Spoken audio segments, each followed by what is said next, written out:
Okay, this is attempt number 2. I'm going to try and hide this as much as possible. Yeah, I can see that it's on though. I don't want to see my face. It'll just distract me. But this is going to be a log. This is the first video. Video 0, I guess. For computer science people. And I'm going to start just logging myself, I guess. Video logs. So it's Thursday, October 25th, and it's 6:05 p.m. And it is the second time I'm doing this because I thought I could minimize the window and continue to talk. And then when I unminimized it, it had cut off right when I minimized it. So I just really got me being frustrated at a piece of electronics. So today, it's back up to last night. Today. I slept until my alarm went off. Alarms for ballet at 7 in the morning. Ballet's at 9. It takes me about 2 hours to feel like a half a human being. But I went to ballet. Didn't go to ballet. It's hard to think right now. I'm pretty depressed today. It just feels like pure chemical depression, you know?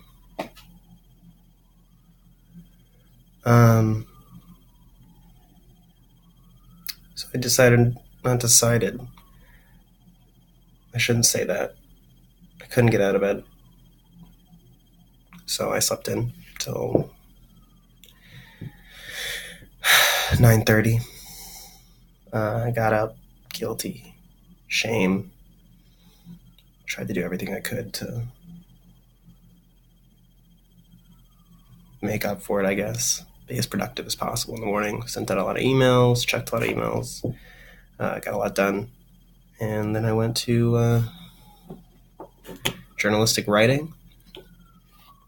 And while we were sitting there talking about stories I hadn't read, I was pretty catatonic, apparently that's where you don't move or look at anything. You're just kind of off, but awake. I guess that happens to me a lot. But in the moments I'd wake up, I'd come to, I guess, or feel like it, I would start acting again. In the most basic use of the word, actions.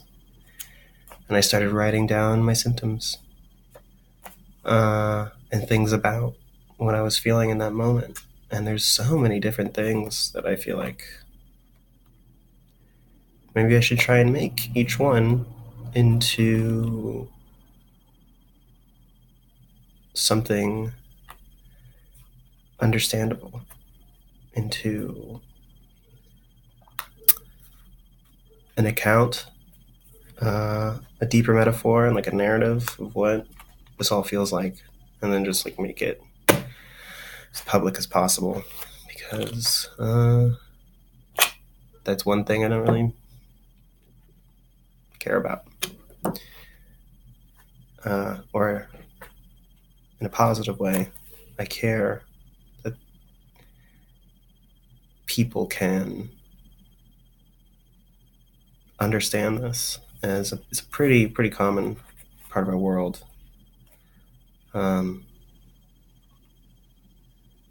Depression.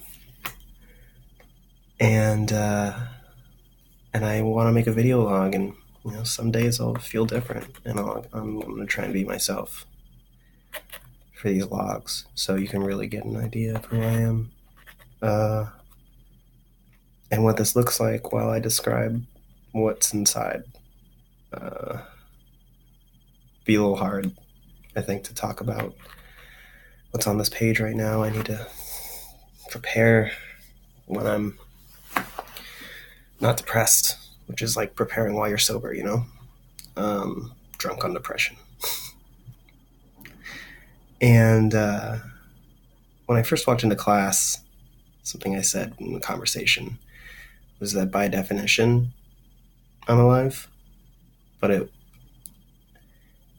just by definition, alive, feels very, very positive. It's like, wow, it's like by the definition of alive. This is the definition of alive. But it was more of a by definition alive, at least. So maybe I'll call this by definition alive. Subtitle, at least.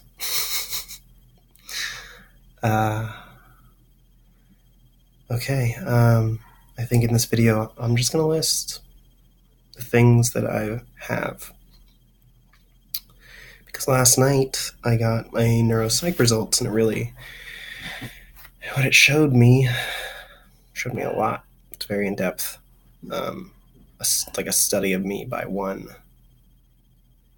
doctor, researcher, into how I process and any difficulties or not process, or what my facilities are and aren't.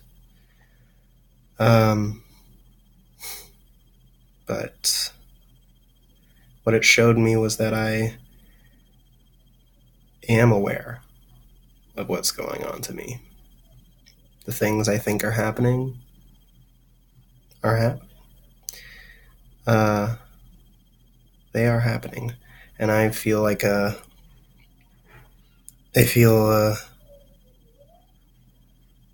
validated enough to be able to like do something with it. So a list of what I have is really mostly just 4 things.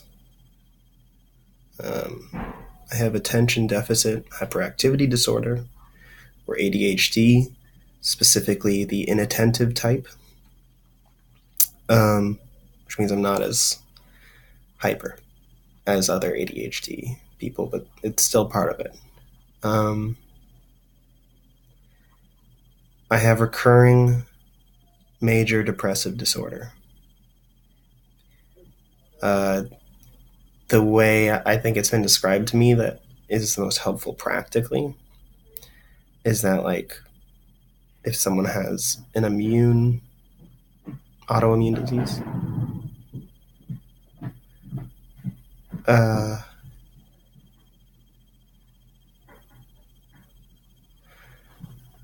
and that has flare-ups, and then they can't go into work, and they're still part of the world, and that's an accepted part of the world, and that's how I've been trying to think of it. The third part is anxiety.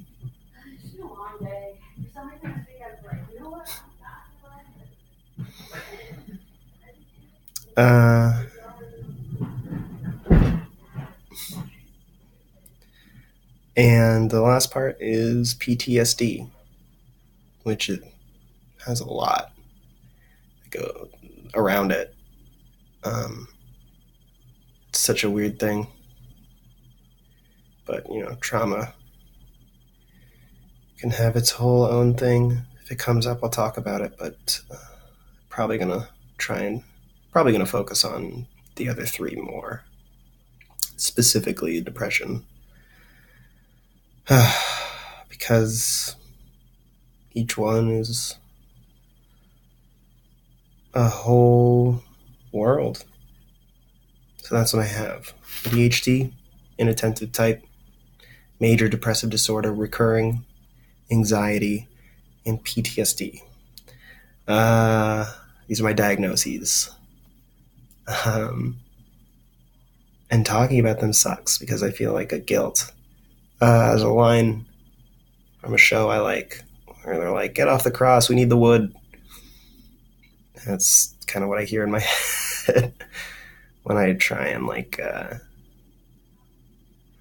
put words to the sort of abstract qualities of depression. or at least of major depressive disorder recurring. So hopefully this is good for me. But more importantly, hopefully it's good for you or someone else. Anybody. Any one person would make it worth it. You know, one thing I'll say from the book is I did decide a long time ago, I didn't realize it until recently, but I did decide a long time ago not to die. I was always very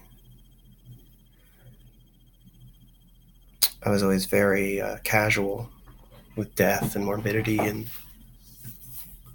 life ending. I lived with suicidal thoughts almost every day, my entire life. Less recently, now that I'm finally medicated. But I decided not to die. And I wrote these down so I'm looking down. But I'm determined to love everything, everybody. Love is something I can do no matter what. But you can't love anyone if you're dead, or anything if you're dead. So it's not really an option for me right now. Too much to do. And I'll just do my best, I guess. That's all we can really ask. So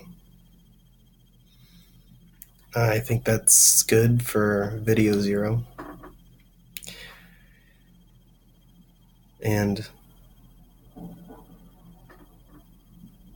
good night.